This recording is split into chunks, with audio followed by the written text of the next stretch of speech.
विद्यार्थियों, प्रिय साथियों, नमस्कार, जय हिंद, सुप्रभात। आइए आपकी अपने करंट की क्लास में मैं बहुत बहुत स्वागत और अभिनंदन करती हूँ। आज है 7 अक्टूबर और 7 अक्टूबर 2023 की करंट अफेयर्स को हम लोग पढ़ना स्टार्ट करते हैं, जो परीक्षा के दृष्टिकोण से बहुत ही महत्वपूर्ण है। अगर आप किसी भी एग्ज़ाम की तैयारी कर रहे हैं तो आपके लिए ये बहुत ही क्लास महत्वपूर्ण हो सकती है। और इस क्लास को आप जब भी देखना स्टार्ट करें तो पूरा देखें, स्किप न करें। इसमें फालतू कोई बात नहीं होती है, बस आपके प्रश्नों को आंसर का उत्तर दिया जाता है। ठीक है, तो चलिए स्टार्ट करती हूँ। सबसे पहले प्रश्न में आते हैं। अब प्रश्नों पे आने से पहले मैं एक बार आप लोगों को बता देना चाह रही हूँ कि आप इस क्लास को अधिक से अधिक आप शेयर करें और अपने दोस्तों के साथ शेयर करें, और प्लीज़ जो लोग नए हैं चैनल सब्सक्राइब करें। ठीक है, तो चलिए स्टार्ट करते हैं। सबसे पहले वो तो आपकी इच्छा है, सब्सक्राइब करें या नहीं करें। अगर जिसको अच्छा लगेगा वो तो ज़रूर करेगा। और डेली हमारी क्लास 10 बजे होती है, आप उसमें जुड़ सकते हैं। ठीक है, तो चलिए सबसे पहला हमारा प्रश्न स्क्रीन पे देखिए। स्क्रीन पे सबसे पहला प्रश्न पूछा जा रहा है कि नोबेल शांति पुरस्कार 2023 प्राप्त करने वाली नरगिस मोहम्मदी का संबंध किस देश से है। इसमें देश पूछा जा रहा है और इन्होंने नोबेल पुरस्कार प्राप्त किए हैं। नोबेल शांति पुरस्कार इनको मिला है और ये नरगिस मोहम्मदी का किस देश की हैं। तो नरगिस मोहम्मदी, सबसे पहले हम जान लें कि नरगिस मोहम्मदी जो हैं उनको नोबेल शांति पुरस्कार प्राप्त हुआ है। ठीक है, नोबेल शांति पुरस्कार इनको 2023 का प्राप्त किया गया है और ये हैं ईरान की हैं, ईरान देश की हैं। वहीं पे अगर पूछा जाए कि नॉर्वे की राजधानी कहाँ है, नॉर्वे, अगर यही पूछा जाए कि जो ये नोबेल पुरस्कार शांति का जो नोबेल पुरस्कार है कहाँ पे दिया जाता है, तो नॉर्वे की राजधानी ओस्लो में दिया जाता है। कहाँ पे? नॉर्वे की राजधानी ओस्लो में दिया जाता है। देखिए यहाँ पे दो प्रश्न कंप्लीट हो रहे हैं आपके। सबसे पहले अगर मैं यही बता दूं कि नोबेल शांति पुरस्कार ओस्लो में दिया जाता है, तो आप ये नहीं समझ पाते कि अब ये नॉर्वे की राजधानी भी है। तो नॉर्वे की राजधानी ओस्लो में ये पुरस्कार दिया जाता है। ठीक है, नरगिस को ईरान में शांति पुरस्कार किस लिए प्राप्त हुए हैं, तो नरगिस जी को ईरान देश में शांति पुरस्कार महिला उत्पीड़न विद्रोह में इन्हें प्राप्त हुआ है। महिला उत्पीड़न किसमें? महिला के उत्पीड़न में इन्होंने बहुत ही सहायता किए हैं। इसके लिए इनको यह शांति पुरस्कार प्रदान किया गया है। ठीक है, जिन महिलाओं के साथ उत्पीड़न होता था उनमें ये जो नरगिस मोहम्मदी हैं इन्होंने बहुत ही सहायता की है। और इन्होंने 31 साल तक जेल गई हैं। इन्होंने जो नरगिस मोहम्मदी जी हैं ना, इन्होंने 31 साल तक जेल गई। ओ माय गॉड, 31 साल जेल। इनका जीवन जो है बहुत ही संघर्षपूर्ण था। ये इन्होंने 31 साल जेल गई हैं और अब जाके इनको शांति का नोबेल पुरस्कार से इनको सम्मानित किया गया है। ठीक है, और ईरान की अगर राजधानी पूछ लिया जाए, ईरान की राजधानी है तेहरान। ईरान की राजधानी तेहरान है। और शांति पुरस्कार सबसे महत्वपूर्ण होता है, पुरस्कारों में सबसे महत्वपूर्ण होता है शांति पुरस्कार। ठीक है, शांति पुरस्कार बहुत ही महत्वपूर्ण होता है। और इसको पहली बार किसको मिला है, तो पहली बार ये कब स्टार्ट हुआ था, तो शांति नोबेल पुरस्कार 1901 ईस्वी में स्टार्ट हुआ है। कब? 1901 ईस्वी में स्टार्ट हुआ है शांति नोबेल पुरस्कार, 1901 ईस्वी में। और सबसे पहले इसको हेनरी ड्यूनेट, एक मिनट, हेनरी ड्यूनेट को और हेनरी ड्यूनेट को दिया गया था। इनके साथ एक और लोग को भी दिया गया है, हेनरी ड्यूनेट और फ्रेडरिक पैसी को। किसको? फ्रेडरिक पेशी को। सबसे ज़्यादा पूछा जाता है हेनरी ड्यूटे को ही, और इतना जानते रहिए कि फ्रेडरिक पेशी को भी दिया गया है। वहीं पे एक प्रश्न है, सबसे युवा शांति पुरस्कार किसे दिया गया है, किसने प्राप्त किया है? तो है मलाला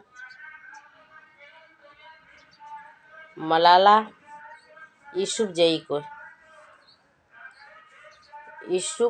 जी को। ठीक है, मलाला यूसुफजई जी को 2014 ईस्वी में युवा शांति का नोबेल पुरस्कार प्रदान किया गया है। ठीक है, और सर्वाधिक बार किस संस्था को शांति नोबेल पुरस्कार प्राप्त हुआ है? तो सर्वाधिक बार रेड क्रॉस संस्था को, 3 बार रेड क्रॉस संस्था के जो संस्थापक हैं वह हेनरी ड्यूटे हैं। हेनरी ड्यूटे हैं। ठीक है, हेनरी ड्यूनेट हैं। ये सर्वाधिक बार 3 बार इन्होंने रेड क्रॉस संस्था को शांति नोबेल पुरस्कार प्राप्त हुआ है। ठीक है, चलिए अगले प्रश्नों पे चलते हैं। अगला हमारा प्रश्न पूछा जा रहा है कि 19वें एशियन गेम 2023 में भारत ने हॉकी में कौन सा पदक जीता है? तो 19वें एशियन गेम, जो सबसे पहले एशियन गेम कहाँ पे होता है? तो एशियन गेम चीन के होंगजू शहर में हो रहा है। कहाँ पे? चीन के होंगजू शहर में। एक मिनट, स्लाइड पीछे हो गई। हाँ देखिए, चीन के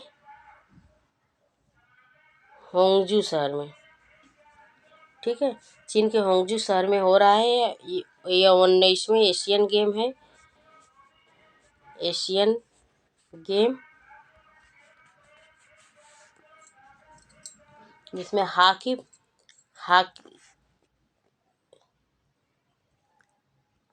में पूछा जा रहा है, हॉकी में कौन सा पदक जीता है? तो हमारा भारत हॉकी में गोल्ड जीता है। क्या जीता है? गोल्ड। ठीक है, गोल्ड जीता है। और किसके किसके बीच में ये मैच हुआ था? तो भारत और जापान के बीच में ये मैच हुआ है। ठीक है, भारत और जापान के बीच में। तो भारत ने गोल्ड जीता है और जापान ने सिल्वर जीता है। क्या जीता है? सिल्वर, अर्थात रजत पदक जीता है। ठीक है, सिल्वर जीते हैं। अब बेस्ट स्कोर करने में वाले, इसमें पूछा जाए कि बेस्ट स्कोर करने वाले, तो हरमनप्रीत सिंह है। कौन है? हरमनप्रीत सिंह। बेस्ट स्कोर हरमनप्रीत सिंह ने किया था। और हरमनप्रीत सिंह और लवलीना ध्वजवाहक हैं, बता चुकी हूँ मैं। और इसमें अगर पूछा जाए कि सबसे ज़्यादा हॉकी कितनी बार ओलंपिक में जीता है, तो हॉकी 4 बार गोल्ड जीत चुका है। हॉकी जो है वो 4 बार गोल्ड जीत चुका है। ठीक है, 4 बार गोल्ड जीत चुका है।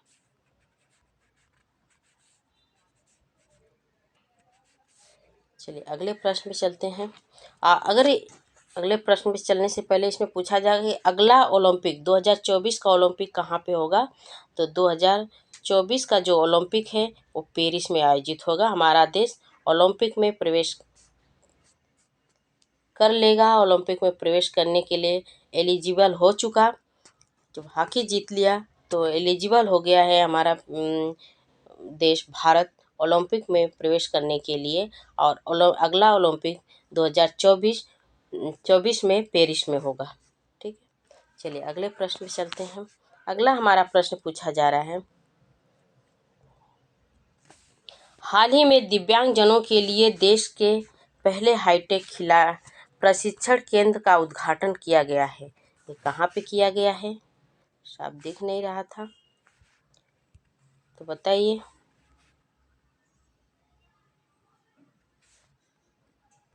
हाँ, हाल ही में दिव्यांगजनों के लिए देश के पहले हाईटेक खेल प्रशिक्षण केंद्र का उद्घाटन कहाँ पे किया गया है? तो ये एमपी में ग्वालियर में होगा। ठीक है, ग्वालियर में हाईटेक दिव्यांगजन हाईटेक ट्रेनिंग हुई और इसका जो शुभारंभ है, इसका जो स्टार्ट किए हैं पीएम मोदी जी ने किए हैं।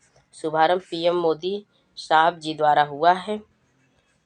ठीक है, और इसे किसकी यादगार में आरंभ किया गया, किसके सम्मान में? तो श्री अटल बिहारी वाजपेयी जी के सम्मान में यह आयोजन किया जा रहा है, यह आरंभ हुआ है। चलिए अगले प्रश्न पे चलते हैं।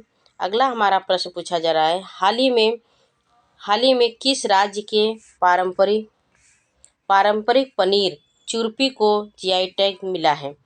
तो अरुणाचल प्रदेश है। और पनीर के बारे में कल ही हमने पढ़ा था, कलारी पनीर कहाँ का जीआई टैग मिला है किसको? तो ये कलारी पनीर जो है ये जम्मू कश्मीर की है। कलारी पनीर ये जम्मू कश्मीर के उदयमपुर ज़िले का है। ठीक है, वहीं पे अगर पूछा जाए चुरपी पनीर, तो चुरपी पनीर ये याक के द्वारा याक के दूध से बनाया जा रहा है। और यहीं पे कलारी पनीर जो है गाय और भैंस के दूध से बनाया जा रहा है। और चुरपी पनीर जो है याक के दूध से बनाया जा रहा है, याक के दूध। ठीक है, याक के दूध से। ये बहुत ही कॉस्टली है, अर्थात बहुत ही महंगा बिकेगा। और यह मोनपा जनजातियों के द्वारा बनाया जा, किसके द्वारा? तो मोनपा जनजातियों द्वारा। ठीक है, यह मोनपा जनजातियों के द्वारा यह चुरपी पनीर को बनाया जा रहा है। चलिए अगले प्रश्न में चलते हैं। अगला हमारा प्रश्न पूछा जा रहा है, हाल ही में दूरसंचार दिग्गजन नोकिया G6G लैब का उद्घाटन किया है। करें, हाल ही में दूरसंचार दिग्गजन नोकिया ने 6G लैब उद्घाटन किया है। वो कहाँ पे किया हुआ है? तो बेंगलुरु में के अंतर्गत किया गया है, बेंगलुरु के अंतर्गत किया गया है। और यह भारत की पहली 6G लैब का शुभारंभ बेंगलुरु के अंतर्गत हो चुका है। भारत की पहली 6G लैब। ठीक है, 6G लैब। नोकिया इतनी मजबूत होता है, इसका जो फ़ोन था इसका फ़ोन बहुत ही मजबूत होता था, पहले कहीं से भी गिर जाता था, टूटता नहीं था। ठीक है, नोकिया। और नोकिया के जो ब्रांड एम्बेसडर दूरसंचार दिग्गजन नोकिया जिस लैब का उद्घाटन बेंगलुरु के अंतर्गत किया जा चुका है। देखिए अगला हमारा प्रश्न पूछा जा रहा है कि हाल ही में जियो मार्ट का ब्रांड एम्बेसडर नियुक्त किया गया। ब्रांड एम्बेसडर जियो मार्ट का किसे नियुक्त किया गया है? तो महेंद्र सिंह धोनी जी को ब्रांड एम्बेसडर नियुक्त किया गया है। इसमें मात्रा भी रहेगी, ध पे वो की मात्रा रहेगी। धोनी जी को ब्रांड एम्बेसडर के रूप में नियुक्त किया गया है। अगला हमारा प्रश्न पूछा जा रहा है कि अर्जुन मुंडा झारखंड के किस शहर में आदि महोत्सव का उद्घाटन करेंगे? तो जो अर्जुन मुंडा हैं ये आदिवासी हैं और ये झारखंड के जमशेदपुर शहर में इनका इस महोत्सव का उद्घाटन किया जाएगा। ठीक है, तो आज के लिए इतना है दोस्तों। नमस्कार, जय हिंद। क्लास कैसी लगी कमेंट बॉक्स में ज़रूर लिखें और मिलते हैं नेक्स्ट क्लास, तब तक के धन्यवाद।